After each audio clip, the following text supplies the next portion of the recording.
Welcome PCS members and friends to our today's Tuesday PCS IBS seminar. It is a great pleasure to have with us Federica Surace, and I would like to invite our scientific host Dario to introduce our speaker. Please, Dario.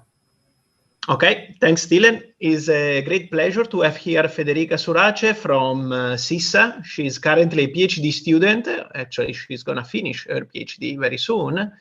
Her advisor is Marcello Dal Monte, and before being a PhD student, she was in SNS in Pisa, where she got the master's degree. I mean, her research interests are, let's say, broadly related to non-equilibrium dynamics and quantum simulation, and probably also many-body localization.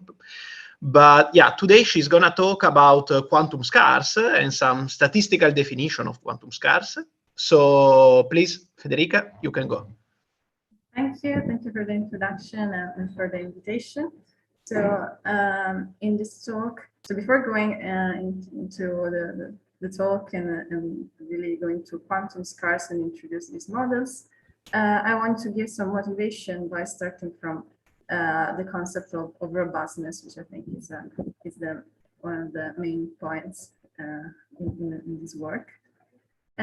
So the question is, what do we mean by robustness in a many-body system, and why are we interested in this with respect to thermalization and non-equilibrium dynamics? And so to explain this, let's start with some basic quantum mechanics.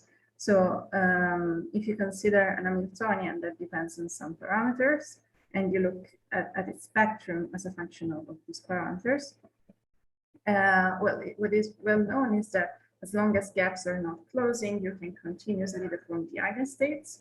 And so you find that the eigenstates are only slightly deformed as a consequence of a small perturbation in your parameters. And so, well, for example, if you consider the ground state of a many-body system, you see that as long as you have a gap, if the ground state is gapped, you will say that this is robust to perturbations. But then the question is, in a many-body system, if you look at highly excited states, so in the middle of the spectrum, you find that the spectrum is dense, and the gaps are exponentially small in the system size L.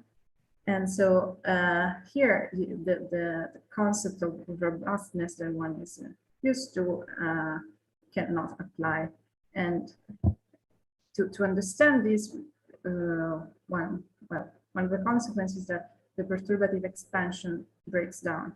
So if you look at, if you want to use perturbation theory, you will see that the denominators, that there are difference of energies, they vanish, and so they will lead you to divergences. So this breakdown of the perturbative expansion suggests that we cannot really have a robust state in the middle of the spectrum. But what we are asking is it still possible to have another way of, like, some form of robustness for highly excited states?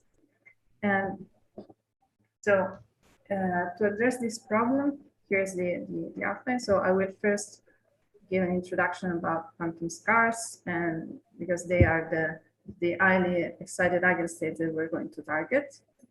I will then explain, I will then discuss the response to perturbation of these quantum scars, and then I'll go to give another perspective, going from Hamiltonian to networks, and then I'll go to the conclusion. So there's Federica, we have a question from Yes. Alexei. Yes, please. Yeah, thanks. Sorry, I have a very simple question. So what about the case when the spectrum is repulsive, so that even though the gaps are small, the levels repel each other? So even if the perturbation theory, well, perturbation theory probably would still break down, but the states themselves would be well defined as you change your control parameter. Yeah, yeah. So that's true. So the in sense, you the gaps do not really close when you look at how they are deformed, right, with this lambda. But still, the fact that they are exponentially small in L means that yeah, for a finite system, you don't have any problem. But the thing is, you cannot really. So if you want to say something in the thermodynamic limit, then you cannot use the standard definition. This is more or less what I okay. Okay. Thanks.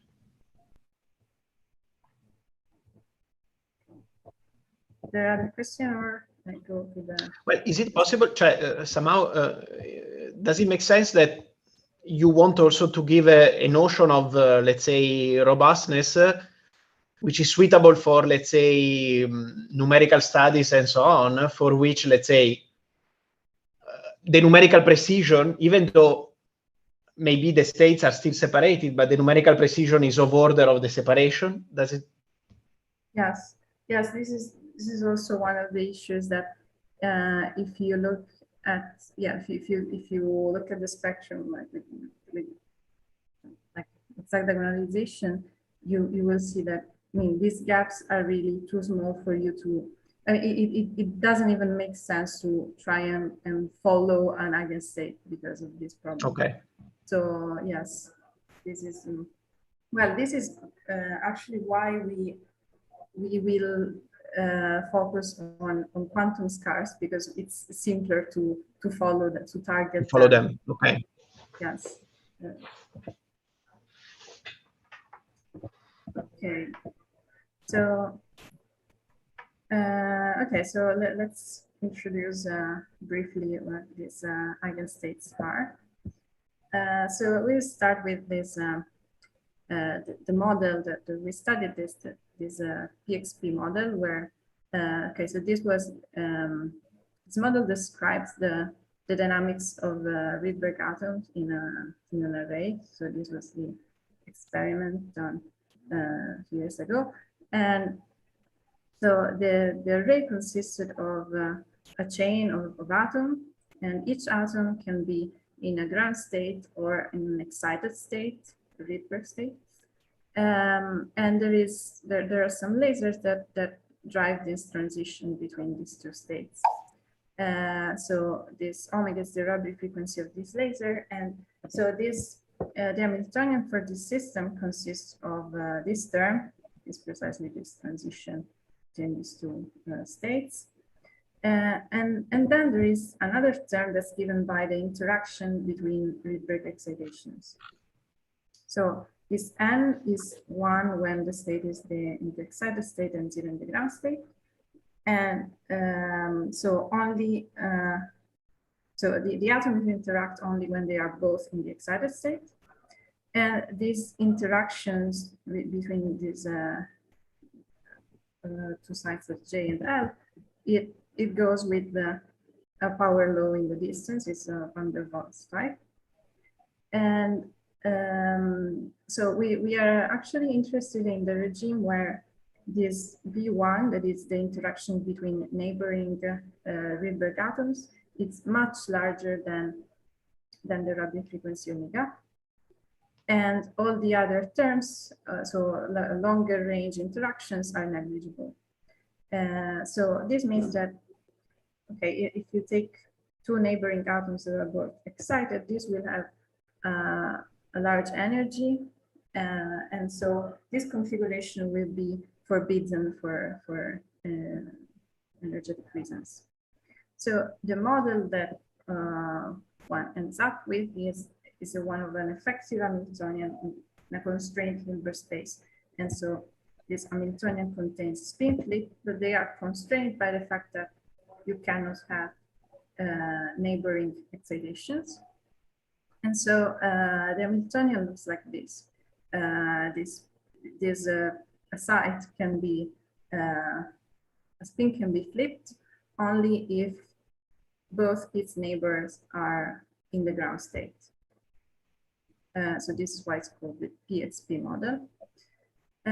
So Okay, so sorry, just a curiosity. Just a curiosity. You cite this paper by Fendley, Senguta, and Sachdev, but I was not aware of that. I mean, I thought this model was somehow introduced by, let's say, I mean, let's say Abanin, and what is this paper about? Yeah, so it was actually, so I think this model was already introduced here, but it was, okay, we're not studying the non-equilibrium properties. So that's why it was not. So they didn't find the revivals, let's say. Yeah, they didn't find that because they were. I see. Yeah, there were. I think so. If I remember correctly, in this model, they put another term that was the chemical potential, and so they were mainly interested in the phase diagram of that. I see. Okay, thanks. So, okay, yes. So this is probably the paper we were talking about. This is where they study the full many-body spectrum of this model. And so here in this plot, each dot represents an eigenstate. This is the energy, and this is the von Neumann entanglement entropy of the partition.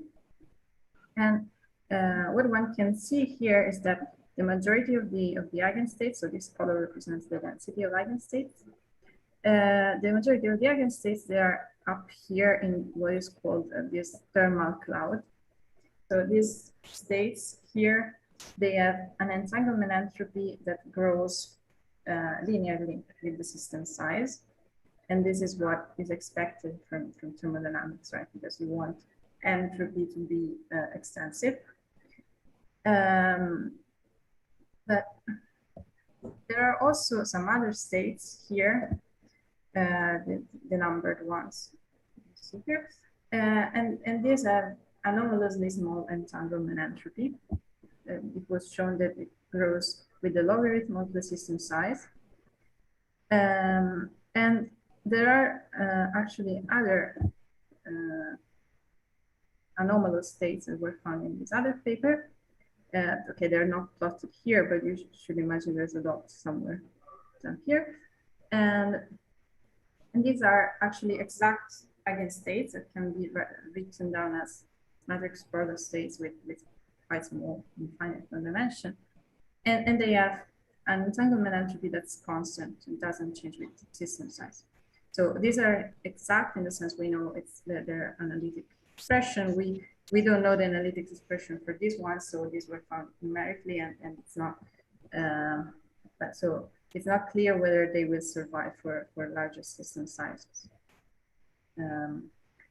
Okay, so in this first part of the talk, I will focus on this on these cars here. So okay, are there questions? This part, when I go to the perturbation. Okay, so then the question is, what happens when we put a perturbation? Right? So what we expect is that the scars, since they're in the middle of a continuous spectrum, they will hybridize with the rest of the eigenstates. And so here is what, so this problem was first studied in this work. And what they found was that there was some numerical evidence that first order perturbation theory gives a good approximation of the perturbed eigenstate. So this gamma is the exact scar. This is the first order correction due to the perturbation. And so this was quite surprising because, as I said before, this denominators, it decays, it's exponentially small in the system size, and while these matrix elements, it scales. So this, yeah, so the matrix element scales with the dimension of the Hilbert space to -1 while this goes with the dimension of the Hilbert space to -1. So what happens is that if you increase system size, this ratio should diverge. And so for this reason, I said this is quite surprising that first order perturbation theory is able to approximate the exact eigenstates. So how is it possible? So to understand this, one has to look at the matrix elements. So these are the matrix elements of this perturbation between this gamma I that's a scarce state, the exact scar, and these are the other eigenstates of the model. And this instead is for this gamma thermal. So this is a generic thermal eigenstate. And well, there is not much qualitative difference between these two, but the fact is that we need to look at the matrix elements that corresponds to very small energy differences, because these are the ones that actually are important here. Right. So we want to zoom in a small window, small energy window, close to 0 here. And what we see is this. So we see that there is the main difference between these two plots is that for the scarce state, there is this dip at 0 energy. So here it seems that the matrix elements are much smaller than for the other values of the energy. And so this could be an explanation of why we see something, this strange, the fact that perturbation here actually works. And well, to understand this, I mean, this is even clearer if you look at the ratio between the matrix element and the gap, so the thing that really enters the perturbative expansion. Because for a thermal state, you see that there is this divergence here. This is what is expected, right? And for the scarce state, instead, you will find that there is no divergence here, which means that it looks like this problem of large denominator is actually not there. So, well, to understand whether this is a finite size effect or if it's really tells us something for larger system size. Yes, so that's the question. Yeah, Yes, we have a question from it. Yeah, so what is the perturbation exactly? Yeah, sorry. So it's this one, and it's well, it's chosen such that essentially it has the same properties of the Hamiltonian with respect to symmetry. It doesn't break like some properties of the Hamiltonian with respect to reflection and particle symmetry. So yeah, I was curious whether this perturbation is generic or it was somehow chosen specifically to have some specific properties. Well, because I'm curious whether this absence of divergence is a generic property of a perturbation or only some perturbations have it. So what we found was that also for another perturbation that had a different form, so it was, I think, yeah, it was PXXXP. You will get that essentially, yeah, for this, since this perturbation, it also has the same, the correct properties with respect to symmetry, and we found that it also had this dip here, and was also showing no divergence here. So we found the same behavior for another perturbation. But this was true as long as the properties were satisfied. Because if we break the properties around symmetry of the model, then this was no longer true. Okay. Sorry, some more. I mean, continuing along this line. The property that you refer to is the fragmentation of the Hilbert space, I guess, right? No, so it's inversion symmetry, and the property that the Hamiltonian anticommutes with the product of the sigma z operators. So okay. But so, I mean, all your let's say, perturbation preserve the fragmentation of the Hilbert space or not? So you mean the fragment? Cioè, you know, the full, let's say, the full 2 to the n Hilbert space, I mean, the full large Hilbert space split in several chambers, which are defined where you put the domain walls, let's say. Yeah. Now, the various chambers are mixed through the perturbation or not? No, so in all that we're doing, we're only taking the subspace where we don't have Okay. like where river blockade is satisfied. So where we don't have two excitations. So because I was good, because you said that one of them is PXXP, am I right? Yeah, so it's XXX, but projected to this subspace. I see.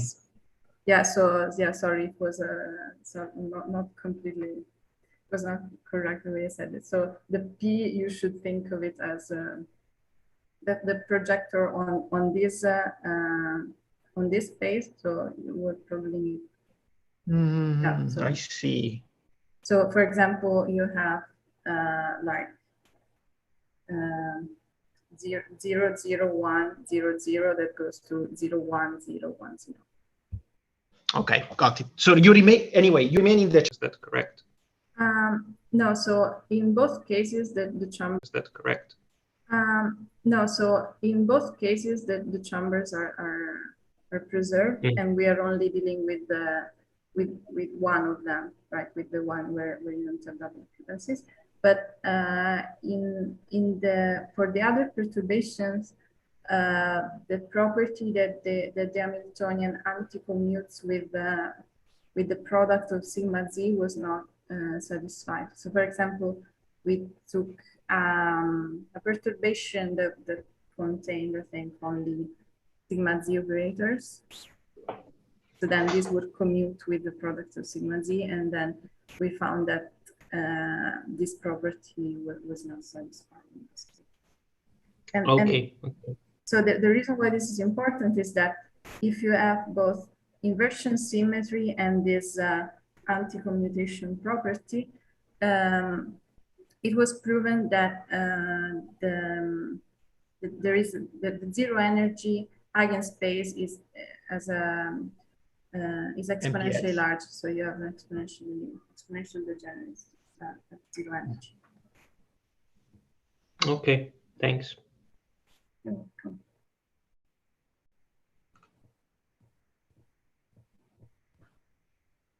Okay, so what we're then trying to understand is if this is a property that depends on specific system size. So we want to do a scaling with the system size L.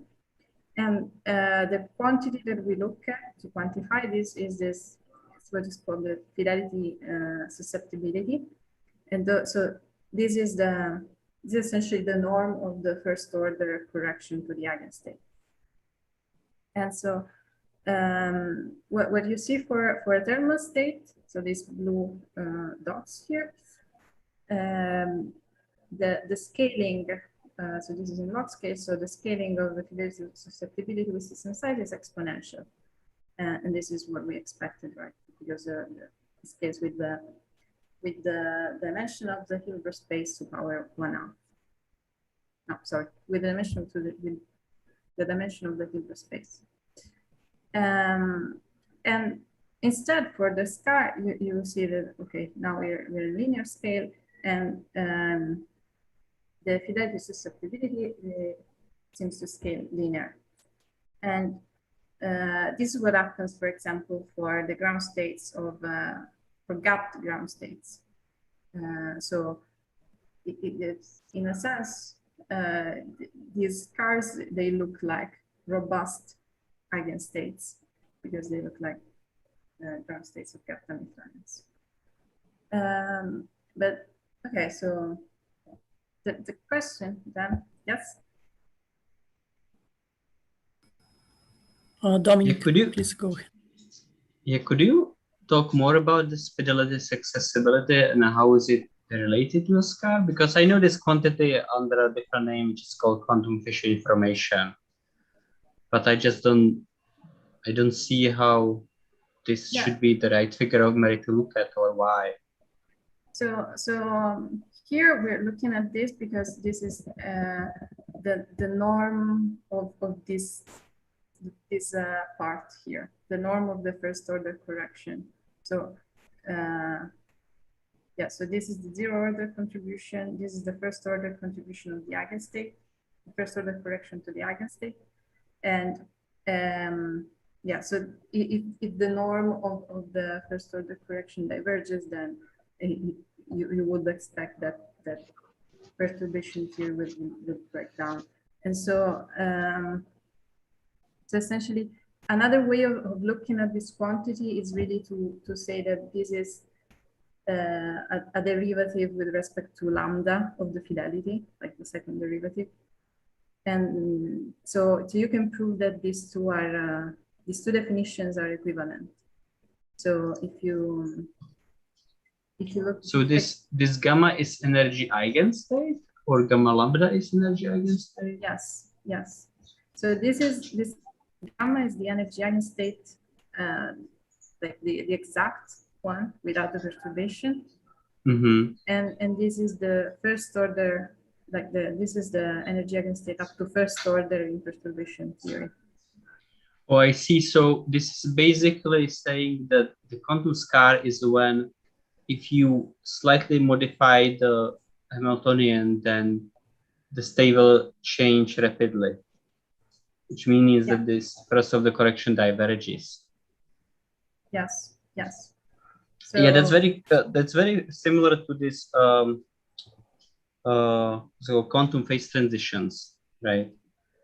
They do exactly the same thing. They just say some quantum parameter changes, and at some point the state changes completely at the zero temperature limit, and it's measured also by this fidelity accessibility. Okay. Yes. So where you see a divergence of this fidelity susceptibilities, where you expect to have phase transition.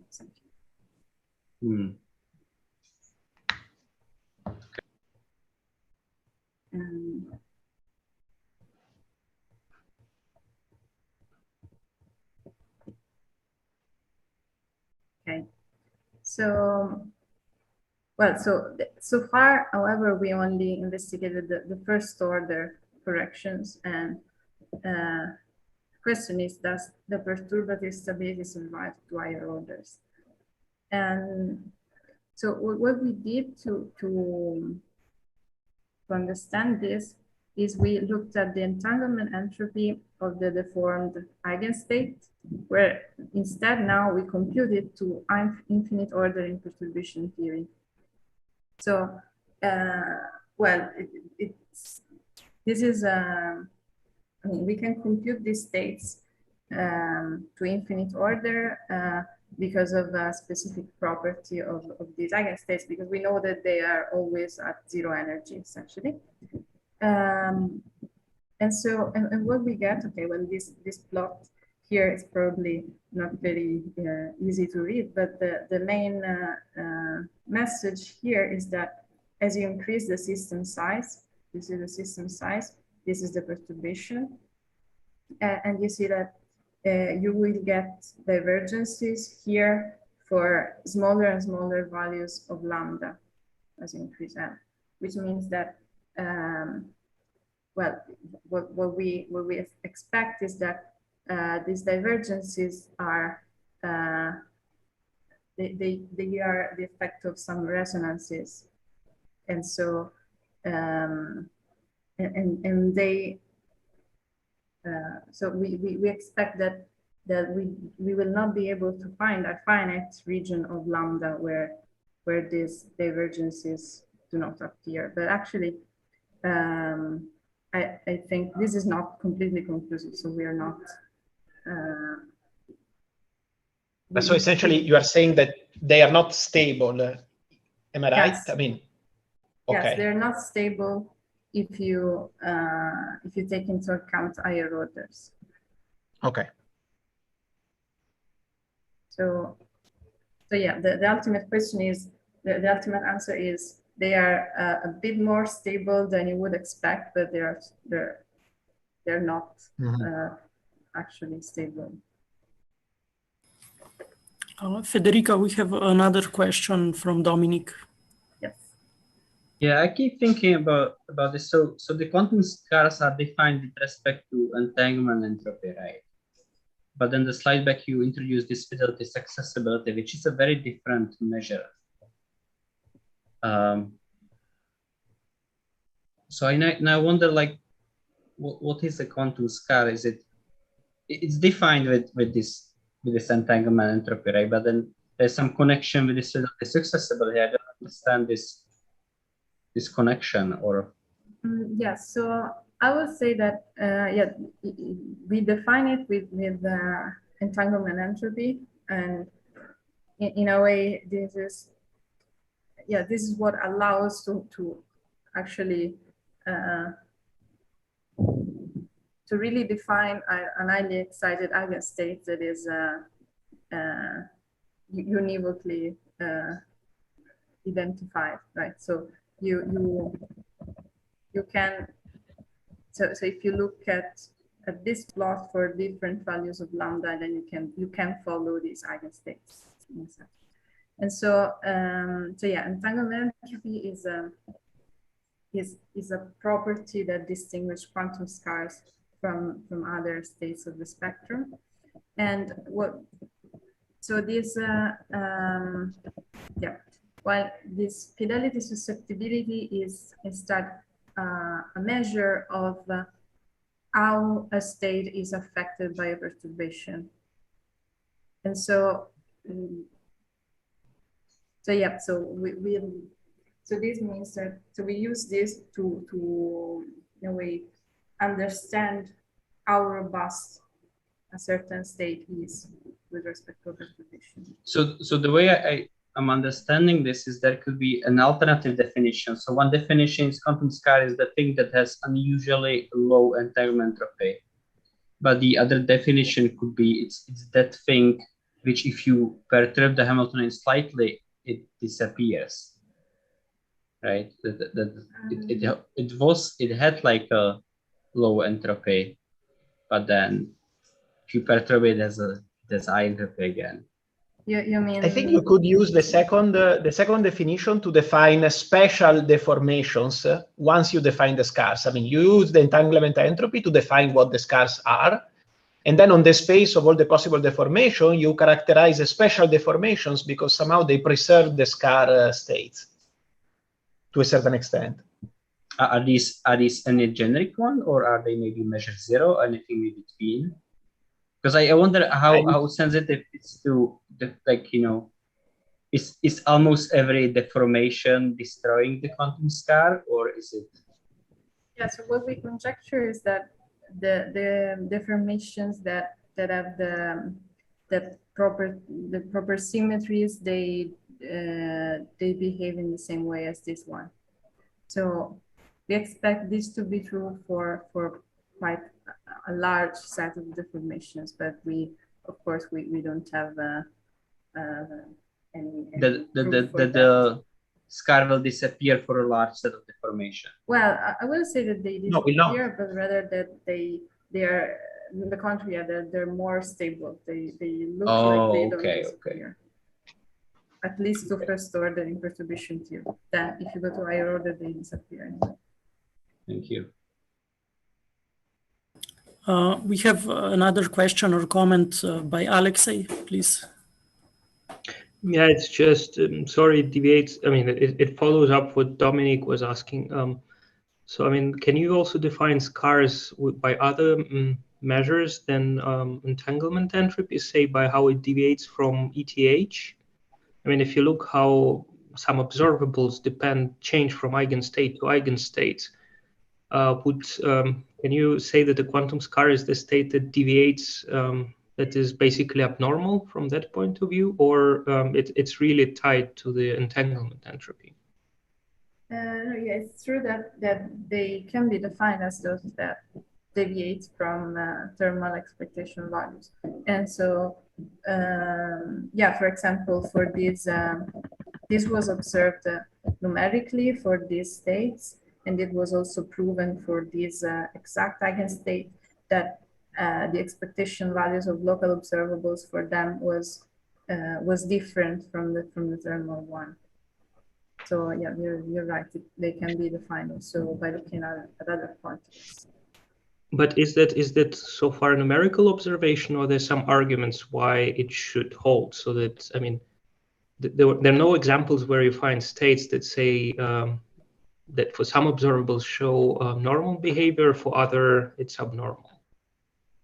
Well, there are, well, okay, for this band of scars, as I said, it's a numerical evidence. So you see that they deviate, but of course you cannot say, like, make any rigorous statement from the thermodynamic limit. But for this, the exact scars that for example, these MPS ones, but also in other models, there are some exact scars that were found, and there you can compute them, and you can actually prove that there is a discrepancy between the thermal expectation value and the expectation values of these eigenstates.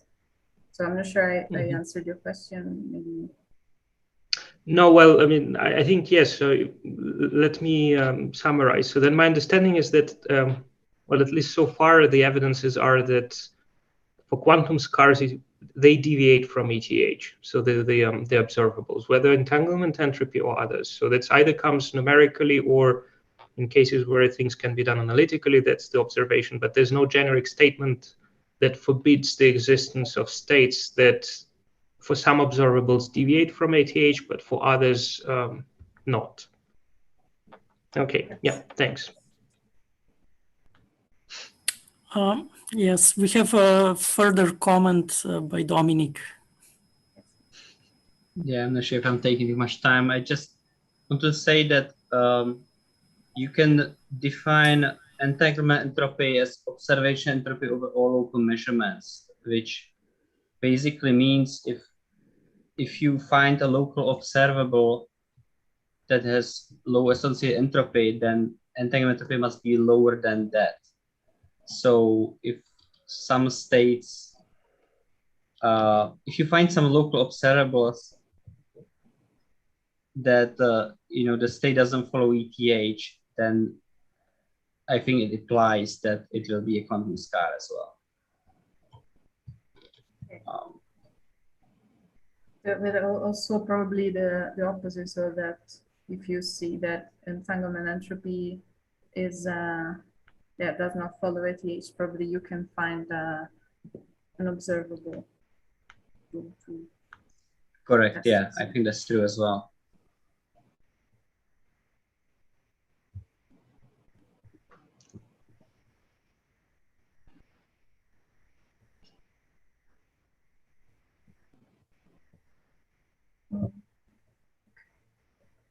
So yeah, maybe I'll go to the next part. So this was the to summarize what we found here is that what happens when you put a perturbation. Well, we were expecting that scars were that since they're in the middle of the continuous spectrum, they hybridize with the rest of the eigenstates. And what we find is that they hybridize very weakly, and they only do it to high ordering perturbation theory. So then I will come to the next part of the seminar. So, okay. And now I will come to another perspective on robustness. We're going to move from Hamiltonian to the concept of network and introduce the statistical scars. So can we formulate another type of robustness? So the idea here is that yeah, if you think, for example, of the PXP model, you can see this as that you can yeah, the Hamiltonian can be seen as a network where the nodes of the network are the states of the computational basis. So here they are the ones that satisfy the Rydberg case, so you don't have excitation of nearest neighbors. And the nodes that are connected are the ones that are yeah, they are connected by Hamiltonian terms, which means that you obtain one from the other by flipping a single spin. So well, this was already observed, and there were some interesting results based on this property. And so what we are going to do now is we're going to move from the idea of Hamiltonian to the idea of robustness to perturbation in Hamiltonian terms to the idea of robustness, perturbation of the connectivity of the network. So to do so, we will define a class of network models that we call the quantum local random networks. And this class includes the PXP model as a particular case.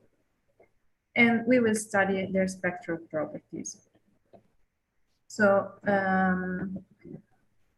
this is how we define this, this class of models.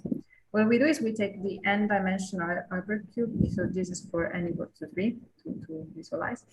Here you see that we take all the 2 to the n possible states, sorry, all the 2 to the n possible states.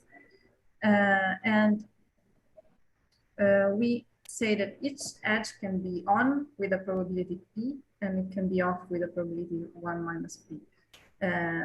Which means that, so you see here that the blue ones are the ones that are on, and we whiten out the other ones. And then what we do is we take only the largest component here, largest connected component out of this graph. And we analyze the spectral property of this network, this Hamiltonian. So okay, I'll go to the spectrum then. So this is the spectrum for the different colors represent different realizations of this random network. And you see this is entanglement entropy, and this is the energy of the eigenstate. Again, most of the eigenstates are up here in this thermal cloud. But there are many eigenstates that have very low entanglement entropy. And somewhat surprisingly, you will find that they will have always the same energies. They have energy 0, plus minus 1, plus minus square root 2, and so on. And sorry, I need a little bit of explanation more. I mean, the various colors are various realizations. Yes, of this. I see. Okay. Okay. So let's say each color represents one disorder, not disorder, one realization of the network. Yes. Okay. Thanks. Yes. Yes. So yeah. So for different realizations, you see that you always have the same values of the energies here. Okay. And this is, I mean, this plot is obtained for which n? This was done, I think, for 12, if I remember. And if I understand correctly, you can get the spectrum analytically. Yeah, well, this was done with exact diagonalization. So how you get, for example, square root of 5 plus minus 1? I mean, they look like exact numbers, right? Yeah. So well, at first we found these ones for well, by just looking at those numbers, and we found that okay. Oh, I see. Pretty close I see. To these numbers, but yeah, we'll show later why we get these values, and we have some analytical understanding also where these numbers come from. Okay, thanks. Sorry, I have another question. So what is the probability value, is it always the same here, or you change this as well? Yes, it's always the same here. Now I remember this clock was done for, I think it was done for 0.2, but yeah, I should check. I'm completely sure. I think it was 0.2 here. So, but it's the same for all, Yes. just the different disorder realizations. Yes. Okay, thank you. Okay, the other interesting fact that we noticed about these eigenstates. So if you look at a single eigenstate here, what we found was that, okay, this is what the network looks like, and the colors here is the weight of the eigenstate on each of these nodes. And it seems that it has very large weights on the external, on some external nodes. So we observed that these are localized in the periphery of the network. So we'll later explain better why also this happens. But yeah, actually to quantify this property, so the fact that these states here are localized, the quantity that we looked at for this participation ratio. So we take the eigenstate, and this is the weight of each node, and we compute this quantity. And well, this quantity would be 1 if the state is fully localized, and will be exponentially small in n if the state is fully delocalized. And this is what we find for different values of p here, increasing values of p. And we see that for intermediate values of this probability p, there are some, yeah, these states here that we call these statistical scars of these specific values of the energy. They are very large p, meaning that they are localized. So another curiosity, how you define the being peripheral or not? I mean, you define in terms of how much connected is a certain... Yes, I will explain now. Ah, sorry. Okay, thanks. Yeah, it's precisely the next slide. So yeah, the other property is how to say that you're in the periphery. And the quantity that we consider is this betweenness centrality. This is the betweenness centrality of a node. It measures the number of shortest paths among different vertices passing through that node. Okay, so for example, if you take, if you look at this network here, you see that the central nodes have higher values of the betweenness centrality, while the external ones have very small values.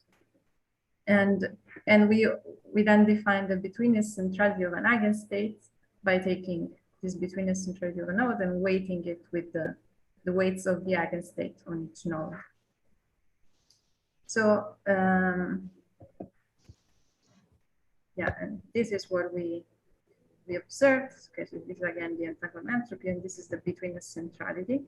And we see that these states here, they have very low betweenness centrality, meaning that they are localized in the periphery of the network. Okay, so to summarize what we found about these states, the statistical scars have low entanglement entropy, they are localized, and they have large contributions from the periphery of the network. And so, well, how do we understand all these properties? So, okay, this is an example of why, how these kind of states can come from. So imagine that you have this kind of, so that a part of your network as one of these motifs here. So, okay, but neglect for the moment the colors here, they're not important. The important thing is that you have these two nodes and these two nodes here that are almost decoupled from the rest of the network. They are only connected through this vertex. And whenever this happens, you can have this eigenstate. Okay, so this number is the coefficient of the state on each of these nodes. And So this structure here corresponds to an eigenstate that has energy 1, and well, where all the rest of the network is 0. So it means that it's an eigenstate that's localized on these external nodes of your network. And you can construct similar structures also for the other eigenstates. For example, for square root 2, you can find that if you have a structure like this in your network, then this will correspond to an eigenstate that's completely localized there, and it has energy square root 2. So in this way, one can find the eigenstates of the eigenstates of these small motifs, which means these small, like 2 nodes connected by an edge, or 3 nodes connected by an edge. They correspond to the eigenstates of the large network, as long as these motifs are almost decoupled by the rest of the network. Yes, we have a question. Alexei, please. Yeah, a very simple one. So it seems you always need an articulation point in these motifs. And I think that's what you almost mentioned at the very end, that these motifs should be almost decoupled from the rest. Is that correct? Yes, yes. So they should be almost decoupled, not completely decoupled, because we are taking the largest connected component. So yeah, we will no, throw but them that's away, exactly what. Yeah, that's what I meant by the articulation point. That's precisely a point that if you remove, the graph becomes disconnected. And at least these two examples seem to be like if you remove the, when there's always a site with amplitude 0 that if you remove it, the motifs are completely disconnected. So is that generic? Again, for at least for this model that you studied, is that always the case that these scars, they're always correspond to the simple motifs that basically are connected by a single site, maybe 2 sites to the rest of the world? Yes, but well, not completely, in the sense that you can have, for example, another node here connected to these 2, for example. You can imagine having another 0 here and having these 2 connected. So the thing is, you can, so the rule for one of these to be an eigenstate is that the number that you have on a node is equal to the sum of the numbers that you have on the connected nodes. Okay, so you see, for example, this one here you have a 0, and because the sum of these 2 is 0, and so you can, for example, add another 0 here and connect it to these 2 if you want. So you can add connection to other zeros, so they don't need to have a single connection. Okay, but so that basically means you need to have some, well, you need to have destructive interference that basically guarantees your eigenstate doesn't spread over the, okay. Exactly, Thanks. exactly. So these motifs here, they interfere destructively on the other state, on the other nodes of the network. Mm-hmm. So, well, so this essentially explains the values that we observed. So also square root of 5 plus minus 1. So you can easily obtain them by looking at what are the eigenvalues of the small networks. Okay, and the last thing that we looked at was how many statistical scars do you have, and so we studied the degeneracy of this subspace with system size. This is, for example, for energy equals 1 for different values of the probability, and we find that if the probability is small enough, then we have that the number of the statistical scars it grows with system size. So we find that they proliferate for a certain value of p smaller than pc. For example, for these values, this value here, we find that this is close to 0.2. So this means that, well, they are there's still, of course, there's a small number with respect to the your full Hilbert space, but their number grows with that. Okay, so I will then come to the conclusions. So so the first thing, the first part, I discussed these extra scars in the PXP model, and I showed you that they are very weakly affected by perturbation in the Hamiltonian, but they're ultimately not robust. Then I discussed how it's possible to define another type of robustness in terms of connectivity of the Hamiltonian, rather than terms in perturbative terms in the Hamiltonian. And then I showed you how to analyze the properties of these statistical scars using tools from network theory, for example, this betweenness, so to have some information about the nature of these localized states. So, okay, let me acknowledge my collaborators on this work, especially Giuliano Giudici, Alessandro Silva, and Marcello Dal Monte. These are the references. And I thank you for your attention, and if you have other questions, please. Thank you, Federica, for this wonderful talk. Let us thank our speaker.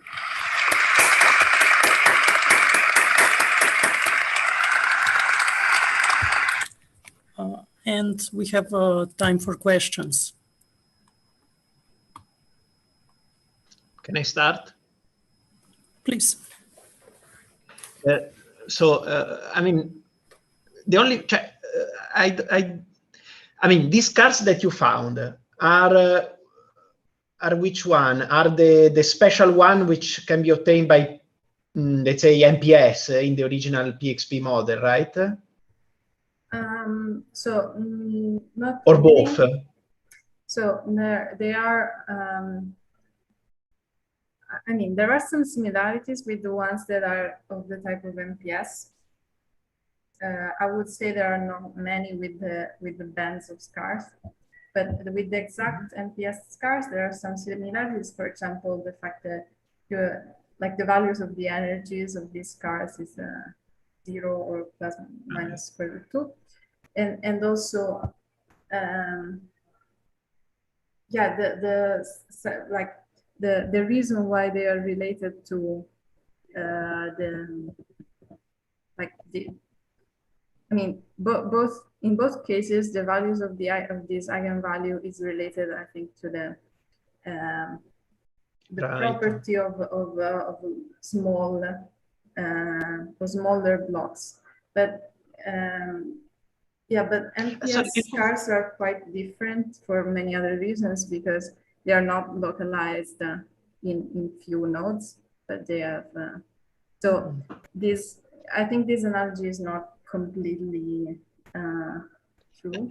I mean, I'm a bit confused, because somehow the PXP Hamiltonian is one of these graphs, right? It's a specific choice of these graphs.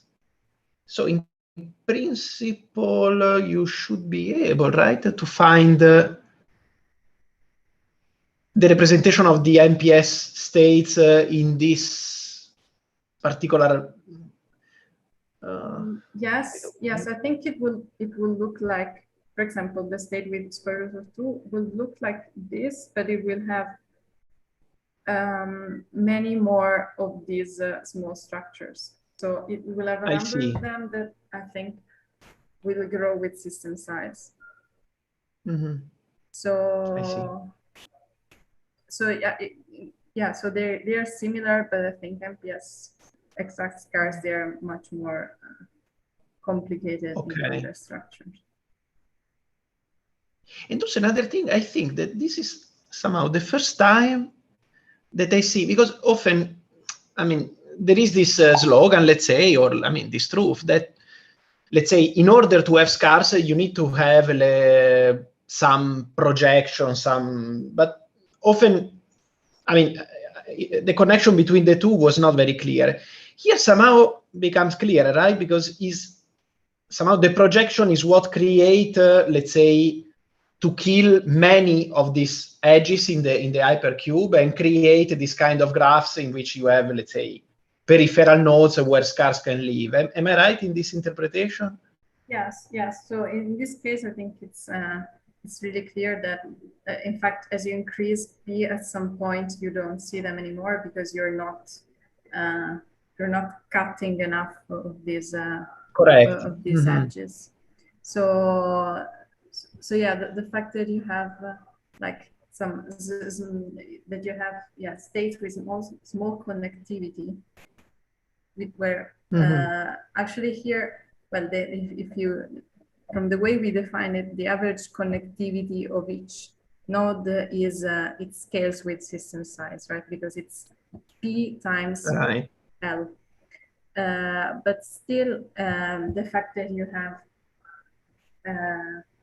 that locally you don't have many connections in some way makes it simpler to find, like to localize your eigenstates. Right. For the other types of scars, it's not so simple to see that, like where the role of this of the constraint really enters in the emergence. So yeah, in this case, it's simpler.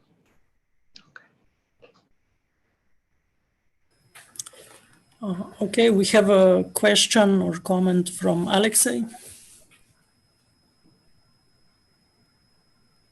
Yeah, thanks. I have several questions, perhaps. So first thing, you made one choice of the network, basically very much, to me, somewhat inspired by percolation.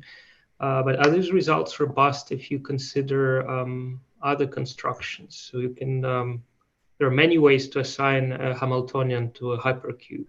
So did you look into that? Do you think these features are robust with respect to how you construct the Hamiltonian? Yeah, actually, we haven't. I mean, we thought about other possible models of this type. So, for example, where you, for example, here you're only connecting. So your original hypercube only has edges between states that different on a single site, but you can think, for example, of putting edges between states that different more than one site, or you can, I don't know, go from qubits to higher dimensional inverse space. But we haven't yet tried. I mean, we haven't yet done numerics on that. I think that this idea here that you can have small motifs that that essentially correspond to eigenstates of your full model. It can work in also in more generic cases, right? In a sense, the important properties here are really the connectivity of your network. So really this type of structure that emerged in the lecture. So in network, so it's important to essentially, I mean, if you can count them, if you can count how many of these motifs you expect to see in your network, then you can also estimate if you expect to see this kind of statistical scars or not, for example. So I think, well, we don't have any results on other models, but I think this can be applied to many other similar cases.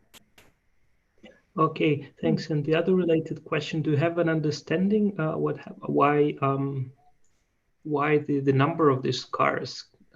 I mean, why you see a transition as you change the link probability? Yeah. So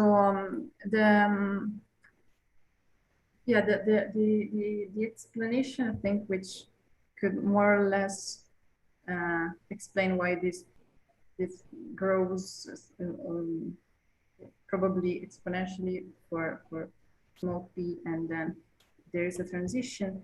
It precisely comes from this counting. So you can count how many of these structures you expect to find in your network, and you see that this number it is some number to power n, and this number so you want this number to be larger than 1 for this degeneracy to grow. Okay. Okay. And so for example, in this case, we would get p I think close to 0.18 or something like that. So it's an heuristic argument. It's not really rigorous, but it's, I mean, it seems that it gives a good explanation for this. Okay, and it also follows then from this argument that I mean, here you presented the data for the for one family of scars with energy 1, but for square root 2 or square root 5 plus minus 1, the critical probabilities are all different, I presume. Yeah. So yeah, here are the ones for the other values. So yeah, they are different, and so we also tried to estimate for the other values, and we see for the other cases that the discrepancy with the predicted value with this argument is a bit larger, I think, if I remember correctly. But still, in any case, you obtain, I mean, this argument tells you that there should be a transition in all these cases here. Okay, thanks. Do we have any further questions from the audience?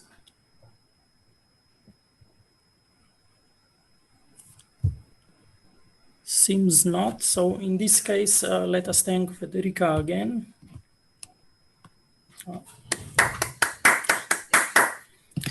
So with this, we conclude